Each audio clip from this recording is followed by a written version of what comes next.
সুপ্রিয় শিক্ষার্থীবৃন্দ, আসসালামু আলাইকুম। আজকে আমরা ইংরেজি প্রথম পত্রের আরেকটা লেসন নিয়ে আলোচনা করব। সেটা হচ্ছে ইউনিট 4 এর লেসন 2। ইউনিট 4 লেসন 2 এবং এই ইউনিট 4 এর লেসন 2 যেটা, সেই লেসন 2 এর যে টাইটেল সেটা হচ্ছে মে ডে। May Day. এবং আমরা যদি একটু কথা বলি মে ডে নিয়ে, এটা একটা আমরা সবাই জানি এটা একটা হিস্টোরিক্যাল ইভেন্ট। তো আসলে কি হয়েছিল, কখন থেকে জিনিসটা মে ডেটা উদযাপন করা হয় এবং এর পেছনের ব্যাকগ্রাউন্ড হিস্ট্রি কি, এটাই আমরা আজকে লেসনের মাধ্যমে জানার চেষ্টা করব। ঠিক আছে, তো চলো শুরু করা যাক। তো আজকে আমরা শুরু করছি যে প্যাসেজটাতে কি লেখা আছে। বেসিক্যালি আমরা যদি শুরু থেকে পড়ি, এখানে দেওয়া আছে, প্রথমে বলা আছে May Day, May Day or international workers day. বলছে মে ডে মানে এটা একটা টার্ম, মে ডে এবং ইন্টারন্যাশনাল ওয়ার্কার্স ডে মানে আন্তর্জাতিক শ্রমিক দিবস is observed on May 1st all over the world today to commemorate the historical struggle and sacrifices of working people to establish an 8 hour working day, 8 hour work day. দেখো আমরা যদি প্রথম লাইনটা দেখি, এটা অনেক বড় একটা লাইন। আমরা যদি ভেঙে ভেঙে পড়ি, কি লেখা আছে এখানে, May Day or international workers day, মানে মে ডে অথবা আন্তর্জাতিক শ্রমিক যে দিন, আন্তর্জাতিক শ্রমিক যে দিন, সেটা পালন করা হয় কখন, মে মাসের 1 তারিখে, অল ওভার দ্য ওয়ার্ল্ড, মানে পুরো বিশ্বে। টু কমিমোরেট, এই কমিমোরেট মানে হচ্ছে স্মরণ করার জন্য। কি স্মরণ করার জন্য? দ্য হিস্ট্রিক্যাল স্ট্রাগল, ঐতিহাসিক যে সংগ্রাম, অ্যান্ড স্যাক্রিফাইস এবং ত্যাগ, ঐতিহাসিক যে সংগ্রাম এবং ত্যাগ অফ দ্য ওয়ার্কিং পিপল, যে শ্রমিকদের যে ঐতিহাসিক যে সংগ্রাম এবং ত্যাগ, সেটা স্মরণ করা হয়। কেন স্মরণ করা হয়? To establish an 8 hour work day. কারণ কি, 8 ঘন্টা মানে কর্মঘণ্টা 8 ঘন্টা করার জন্য, কর্মঘণ্টা 8 ঘন্টা করার প্রতিষ্ঠিত করার জন্য কি করা হয়, এটাকে, এই দিনটাকে কি করা হয়, স্মরণ করা হয়। ঠিক আছে, তো আমরা আরেকবার একবারে যদি লাইনটা পড়ি, যে মে ডে অথবা কি আন্তর্জাতিক শ্রমিক দিবস মে মাসের 1 তারিখে কি পুরো বিশ্ব জুড়ে, মানে আজকে পুরো বিশ্ব জুড়ে কি করা হয়, পালন করা হয়। কি করার জন্য? যে শ্রমিকদের যে সংগ্রাম এবং যে ত্যাগ, সেটা স্মরণ করার জন্য। কেন? To establish an 8 hour work day, মানে কর্মঘণ্টা 8 ঘন্টা প্রতিষ্ঠিত করার জন্য কি করা হয়, এই জিনিসটা স্মরণ করা হয়। ঠিক আছে, কবে? মে মাসের 1 তারিখে। তারপরে দেখো বলা আছে, it is a public holiday in almost all the countries of the world. বলা হচ্ছে এইটা কি সর্বসাধারণের জন্য একটা ছুটির দিন। Almost all the countries in the world, মানে একটা দেশের, মানে আমাদের বিশ্বের প্রায় সব কয়টা দেশে কি করা হয়, এটা ছুটি, সর্বসাধারণের জন্য ছুটির দিন হিসাবে পালন করা হয়। ঠিক আছে, এরপরে দেখো, সিন্স দ্য ইন্ডাস্ট্রিয়াল রেভলিউশন, এখানে বলা হচ্ছে শিল্প বিপ্লব থেকে, ইন্ডাস্ট্রিয়াল রেভলিউশন একটা খুবই গুরুত্বপূর্ণ ঘটনা আমাদের হিস্ট্রিতে। ইংল্যান্ডে, ইউএসএতে, মানে ওই সময়গুলো কি হয়েছিল, কিছু জিনিস আবিষ্কৃত হয়েছিল, যেমন স্টিম ইঞ্জিনস, ছাপাখানা, কোল মাইন্স, এইসব জিনিসগুলা আবিষ্কৃত হওয়ার পরে, এবং বিভিন্ন ধরনের মিলস অ্যান্ড ফ্যাক্টরিজ, এইসব জিনিসগুলো আবিষ্কৃত হওয়ার পরে গ্রাম অঞ্চলের যে মানুষরা, তারা কৃষিকাজ ছেড়ে তারা শহরমুখী হওয়ার চেষ্টা করেছিল। এবং এই যে ঘটনাটা, এই যে ইন্ডাস্ট্রিয়াল রেভলিউশন, শিল্প বিপ্লব যেটাকে বলা হয়, এই শিল্প বিপ্লবের পরে অনেক ধরনের ঘটনা ঘটে। লিটারেচারের যে জিনিসগুলো ছিল, লিটারেচারের যে ক্যারেক্টারিস্টিক্সগুলো ছিল তার আগে, সেগুলো পরবর্তীতে ভিক্টোরিয়ান ইংল্যান্ডে চেঞ্জ হয়ে যায়, ভিক্টোরিয়ান লিটারেচার অন্যরকম হয়ে যায়। ঠিক একইভাবে মানে সমাজের, আমাদের যে আর্থসামাজিক যে অবস্থা, মানুষের যে ক্যারেক্টারিস্টিক্স, সেগুলোও পরিবর্তন হয়। তো বলছে যে এই শিল্প বিপ্লব থেকে ইন দ্য 18 and 19 সেঞ্চুরি, এবং 18 শতাব্দী কিংবা 19 শতাব্দীর দিকে, in Europe and the US, বলতেছে ইউরোপে এবং যে ইউএসএ, এই জায়গাগুলোতে কত শতাব্দীতে, 18 শতাব্দীতে এবং 19 শতাব্দীতে, the worker in mills and factories had been working a long shift 14 or even more hours a day.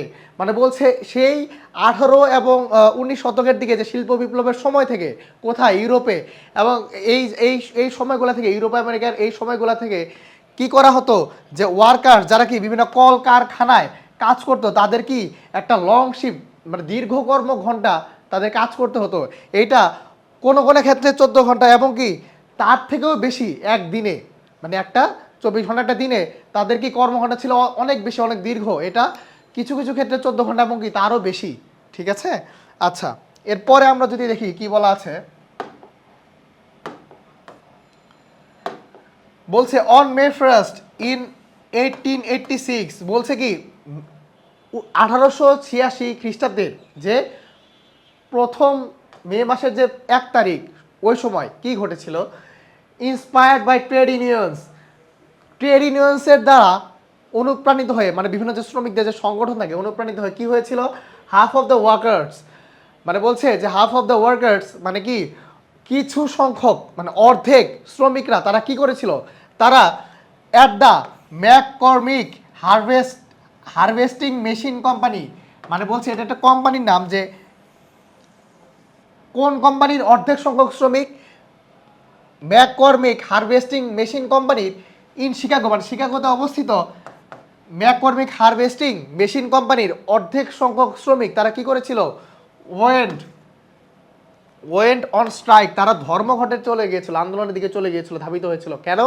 Demanding, তাদের দাবি ছিল কি অ্যান 8 hour ওয়ার্ক ডে, মানে কর্মঘণ্টা কত করতে হবে, 8 ঘন্টা করতে হবে। যেহেতু তারা একটা বিশাল সময় ধরে তারা দিনব্যাপী কাজ করতো, মানে তাদের কর্মঘণ্টা অনেক বেশি ছিল, মানে 14-15 ঘন্টারও বেশি। তো তাদের দাবিটা কি ছিল, এই কোম্পানির অর্ধেক শ্রমিক তারা ধর্মঘটে চলে গেল, তারা কাজকর্ম করা বাদ দিয়ে দিল। ঠিক আছে। কেন? তাদের দাবি কি যে কর্মঘণ্টা কি করতে হবে, 8 ঘন্টা করতে হবে। এরপরে কি লেখা আছে, 2 days later, 2 দিন পর কি হলো, a workers rally was held near McCormick harvester machine company. তো বলছে যে 2 দিন পরে যে মিছিল হয় না, যে র্যালি হয় না শ্রমিকদের, এরকম একটা র্যালি এই কোম্পানির কাছ দিয়ে একটা র্যালি অনুষ্ঠিত হলো, এবং অ্যান্ড অ্যাবাউট 6000 ওয়ার্কার্স জয়েন্ট ইট, যেখানে কতজন জয়েন করেছিল, যেখানে দলে দলে প্রায় 6000 শ্রমিক এই র্যালিটাতে কি করেছিল, প্রতিবাদ স্বরূপ যে র্যালিটা ছিল সেটাতে কি করেছিল, তারা অংশগ্রহণ করেছিল। কি হয় তারপরে, the rally was addressed by the labours leaders, মানে শ্রমিকদের যে নেতা, শ্রমিক নেতা, সেই শ্রমিক নেতাদের দ্বারা এই যে র্যালি তারা কি করে, মানে তার এই র্যালিটা থেকে তারা কি করে, বিভিন্ন ধরনের বক্তৃতা দেয়। ঠিক আছে, বিভিন্ন ধরনের দাবি জানায়, কারা, শ্রমিক নেতারা। ঠিক আছে। তো এই হচ্ছে এটুকু। এরপরে কি আছে আমরা যদি একটু দেখার চেষ্টা করি, they urged the workers to stand together, এবং এই যে শ্রমিক নেতারা তারা কি করে, তারা তাদেরকে ইন্সপায়ার করে, তাদেরকে অনুপ্রেরণা দেয় কি করার জন্য, টু স্ট্যান্ড টুগেদার, মানে একত্রে দাঁড়াতে। ঠিক আছে, ঐক্যবদ্ধ থাকতে। কেন? Go on with their struggle, বলছে কি তোমাদের সংগ্রাম চালিয়ে যাও, তোমাদের সংগ্রাম কি করো, চালিয়ে যাও, and not to give in to their buses, বলছে তোমাদের সংগ্রাম চালিয়ে যাও, মানে তোমাদের যে বস, সুপিরিয়র্স যারা, হ্যাঁ, মালিক পক্ষ যারা, তাদের কাছে কি না করতে, নতি স্বীকার না করতে বলছে, কারা, এই শ্রমিক নেতারা। ঠিক আছে। এটা কি তারা এই যে র্যালির যে শ্রমিক নেতারা তারা এই জায়গা থেকে কি করে, এই দাবিটা তোলে, এবং কি শ্রমিকদেরকে সংঘবদ্ধ করার জন্য কি করে, তারা তাদেরকে ইন্সপায়ার করে। অ্যাট ওয়ান পয়েন্ট, একটা সময় পর অফ দ্য র্যালি কি হয়, some strike breakers started leaving the meeting place, একটা সময় কি হয়, যারা যারা এই স্ট্রাইকটা তুলে নিতে চায় তারা কি করে, এই যে মিটিংটা, এই যে জমায়েতটা হয়েছিল সেই জমায়েত থেকে তারা কি করতে চায়, বের হয়ে যাওয়া শুরু করে। এবং দ্য স্ট্রাইকার্স, যারা ধর্মঘট করছিল, যারা হচ্ছে এই ধর্মঘটের পক্ষে, ঠিক আছে, যারা আন্দোলন চালিয়ে যেতে চায়, তারা কি করলো, ওয়েন্ট ডাউন, তারা নিচে নেমে গেল, টু দ্য স্ট্রিট, তারা রাস্তায় বেরিয়ে গেল, টু ব্রিং দেম ব্যাক, তাদেরকে কি ফিরিয়ে আনার জন্য। ঠিক আছে, তাদেরকে কি যারা বেরিয়ে যাচ্ছিল, মানে স্ট্রাইক ব্রেক করে তাদেরকে কি ফিরিয়ে আনার জন্য, যারা স্ট্রাইকার, যারা এই আন্দোলনের পক্ষে, তারা কি করে, তাদেরকে ফিরিয়ে আনার জন্য রাস্তায় নেমে যায়।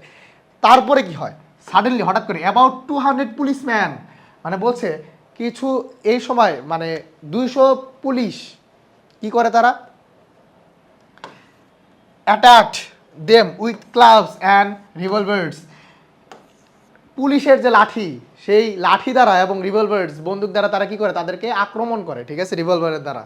ওয়ান স্ট্রাইকার ওয়াজ কিল ইনস্ট্যান্টলি, মানে তাৎক্ষণিকভাবে একজন স্ট্রাইকার, মানে একজন আন্দোলনকারী, একজন ধর্মঘটকারী, হ্যাঁ, তার সে কি করে, মৃত্যুবরণ করে তাৎক্ষণিকভাবে। 5 or 6 others war seriously wounded, এবং 5 থেকে 6 জন তারা কি করে, তাদের গুরুতর তারা ক্ষতের সৃষ্টি হয়, ঠিক আছে, এই পুলিশম্যানরা যখন তাদেরকে কি করে, অ্যাটাক করে। এরপর কি হয়, মেনি আদার্স ওয়ার ইনজুর্ড, এবং কি আরও অনেক মানুষ কি হয়, আহত হয়, ঠিক আছে। এই যে স্ট্রাইকের মধ্যে যখন পুলিশ কি করে, আক্রমণ করে, আরও অনেকে কি হয়, আহত হয়। এরপরে কি আছে আমরা যদি দেখি, আচ্ছা, the events of May first, এই যে ঘটনাটা, এই যে মে 1886 সালে মে মাসের 1 তারিখের যে ঘটনাটা, আর এ রিমাইন্ডার, এটা আমাদের স্মৃতিচারণ করিয়ে দেয়। কি স্মৃতিচারণ করিয়ে দেয়? দ্যাট ওয়ার্কার্স উইল কন্টিনিউ, কি ওয়ার্কার যারা, মানে যারা ওয়ার্কিং ক্লাস পিপল, হ্যাঁ, they will continue to be exploited until they stand up.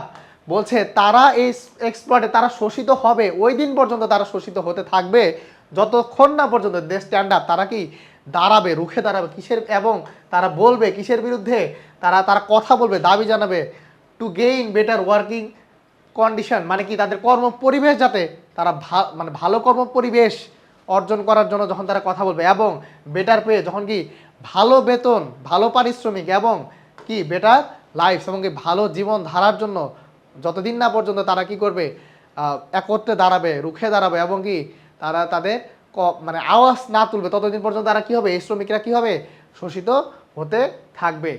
For example, আমি যদি একটু কয়েকটা এক্সাম্পল দিই, যেমন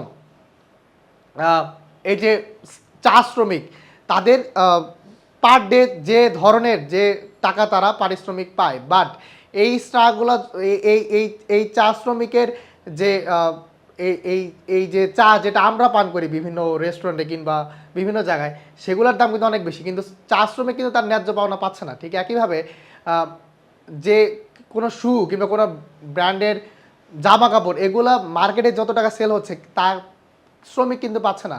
বিষয়টা হচ্ছে ওয়ার্কিং ক্লাস পিপল যারা, তারা সবসময় কি হয়, এই যে এক্সপ্লয়েটেড হয়, কাদের দ্বারা, যারা হচ্ছে এলিট ক্লাস পিপল, মানে যারা হচ্ছে এলিট পিপল, এবং যারা হচ্ছে মানে বুর্জোয়া শ্রেণী, হ্যাঁ।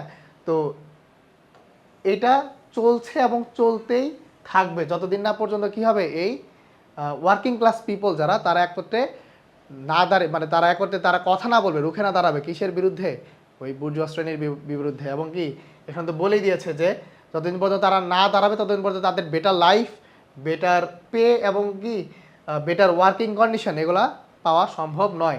আমাদের এই প্যাসেজে দুইটা জায়গায় একটু 1 এবং 2 দেওয়া আছে, এগুলোকে বলা হয় ফুট নোট। একটা ছিল যে ইন্ডাস্ট্রিয়াল রেভলিউশন, আমি বলেছি অলরেডি যে এই এই ইন্ডাস্ট্রিয়াল রেভলিউশন কি, the period specially in the 18th and 19th century in Europe, when machine were invented. এই যে যেটা বলছিলাম যে যখন বিভিন্ন ধরনের মেশিন কি হয়, বিভিন্ন ধরনের যন্ত্র আবিষ্কৃত হয়, এবং এই আবিষ্কৃত হওয়ার ফলে মানুষের জীবনযাত্রার পরিবর্তন হয়, এটাকে আমরা কি হিসাবে পরিচিত, ইন্ডাস্ট্রিয়াল রেভলিউশন হিসাবে পরিচিত। তারপর ট্রেড ইউনিয়ন, কি বললাম, একটা অর্গানাইজেশন দ্যাট রিপ্রেজেন্টস ওয়ার্কার, যেটা কি করে, যে অর্গানাইজেশনটা কি করে, যে সংস্থাটা শ্রমিকদের পক্ষে কথা বলে, মানে শ্রমিকদেরকে রিপ্রেজেন্ট করে, শ্রমিকদের প্রতিনিধিত্ব করে, ঠিক আছে।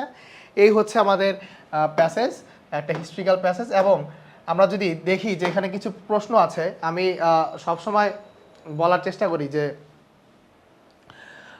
একটা প্যাসেজ পড়ার সময় মানে লাইন বাই লাইন, হ্যাঁ, পড়া প্রয়োজন, এবং এর পেছনের ইতিহাস, কনটেক্সট এবং বিশ্লেষণ করে পড়া প্রয়োজন, এবং এটা হচ্ছে ভালো ছাত্রদের কাজ। এবং এটা পড়ার পরে এই যে প্রশ্নের উত্তর, এগুলো হচ্ছে নিজেরা সলভ করার বিষয়, মানে এটা মেমোরাইজ, মানে মুখস্থ করার কোনো বিষয় না, গাইড দেখে মুখস্থ করার কোনো বিষয়ই না। এটা করলে তাহলে কী হয়েছে, তাদের ক্রিয়েটিভিটিটা নষ্ট হয়ে যায়। কোশ্চেন অ্যান্সারের ব্যাপারে বিষয়টা হচ্ছে যে আমি what does made a refer to, মানে আমার কাজ হচ্ছে যে আমি প্রথমে যে একটা নাম্বার দিয়ে যে কোশ্চেনটা শুরু করব, আমার প্রথম 1 লাইনে আমি একদম যে কোশ্চেনটা আমাকে চেয়েছে সেটাকে আমাকে একদম টার্গেট করে সেই কোশ্চেনটা লিখতে হবে, মানে সেটার একদম টার্গেট জিনিসটা, সেই কোশ্চেনটাকে একদম ডাইরেক্টলি অ্যাড্রেস করে আমাকে কি করতে হবে, এটার অ্যান্সার লিখতে হবে।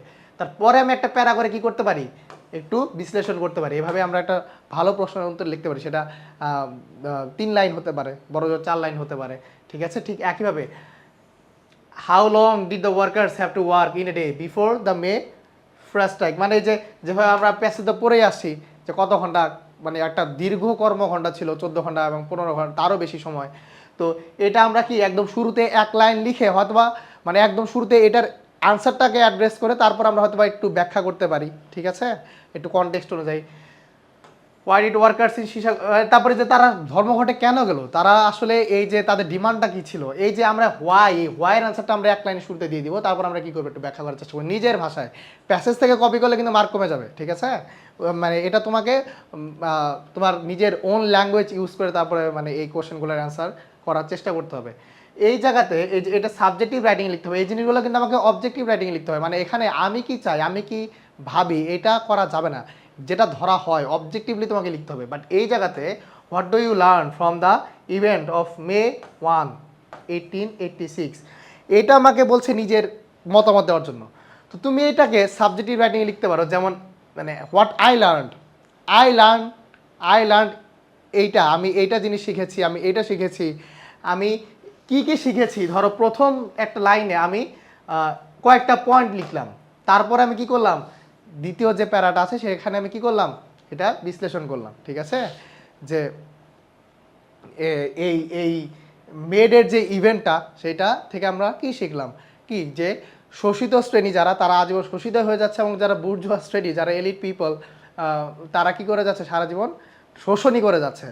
এবং আবার যে জিনিসটা আমরা শিখতে পারলাম যে আদতে একটা ঘটনা যখন ঘটে, মানে এটা ওভারঅল একটা পয়েন্ট অফ ভিউ, যে একটা ঘটনা যখন ঘটে, একটা আন্দোলন যখন হয়, তখন ইন দ্য মিন টাইম কিংবা তার পরের কিছু বছর হয়তো বা এটার একটা ইফেক্ট থাকে, বাট একটা সময় কি করে মানুষ ভুলে যায়। এখনও তো অনেক শ্রমিকরা, যদি ওই মেডে সফল হতো, এখন অনেক শ্রমিকরা তো এই যে কিছুদিন আগে তো আন্দোলন হয় পোশাক শ্রমিকদের, এটা তো হতো না, কিংবা তাদের উপরে পুলিশের লাঠি চার্জ হতো না। তো এই জিনিসগুলো যে ধীরে ধীরে যে মুছে যায়, এইটাও তো একটা আমাদের শেখার বিষয়। মানে এই জায়গাটা তো হচ্ছে যে after reading this passage what have you learned, এটা হচ্ছে এখন তো ইউর পয়েন্ট অফ ভিউ, হ্যাঁ, and you should be very much logical and methodical while answering this types of questions. I learn, আমি যদি এই পয়েন্টগুলো শিখে থাকি কেন, এবং এই পয়েন্টের পেছনে হোয়াটস ইওর লজিক, সেটাও কি করতে হবে, লজিক্যালি ডিফাইন করতে হবে। এভাবে আমরা কি করতে পারি, একটা কোশ্চেন মানে একটা প্যাসেজ পরে কোশ্চেন অ্যান্সারগুলো লিখতে পারি, ঠিক আছে? তো আজকে এই পর্যন্তই। আমরা একটা প্লে লিস্ট তৈরি করেছি ইংরেজি প্রথম পত্রের, যারা নতুন বইয়ের, যারা এসএসসি 26 ব্যাচ এবং এসএসসি যারা 27 ব্যাচ, তাদের জন্য এই প্লে লিস্টে আমাদের ইউটিউব যে চ্যানেল আছে, ইউটিউব চ্যানেলগুলো ফলো করবে। এই প্লে লিস্টে আমি এই বইয়ের লেসনগুলো দেওয়ার চেষ্টা করব, এবং আমাদের এই যে Facebook page I school by I education, সেখানেও প্রতিনিয়ত এগুলো আপলোড হবে। এবং আমাদের যে গ্রুপ আছে, ঠিক আছে, আমাদের নবম দশম শ্রেণীর একটা গ্রুপ আছে, সেটার লিঙ্কও আমি কমেন্ট বক্সে দিয়ে দেওয়ার চেষ্টা করবো। সেইখানে জয়েন করে তোমরা তোমাদের মতামত, তোমাদের কোন বিষয়ে কন্টেন্ট প্রয়োজন, কোন বিষয়ে ভিডিও লেকচার প্রয়োজন, সেগুলো আমাদেরকে জানাতে পারো, আমাদের সাথে কমিউনিকেট করতে পারো। আমরা মনে করি যে আমাদের একটা ভালো এফোর্ট যদি আমরা তোমাদেরকে দিতে পারি, সেই ক্ষেত্রে এটা তোমাদের পরবর্তী পরীক্ষার জন্য, জীবনের জন্য অনেক গুরুত্বপূর্ণ হবে। তো আজকে এখানেই শেষ করছি। ইনশাল্লাহ পরবর্তী কোনো একটা ভিডিওতে আবার অন্য কোনো একটা বিষয় নিয়ে আমরা আলোচনা করবো। ততদিন পর্যন্ত সবাই ভালো থাকো, সুস্থ থাকো, ধন্যবাদ।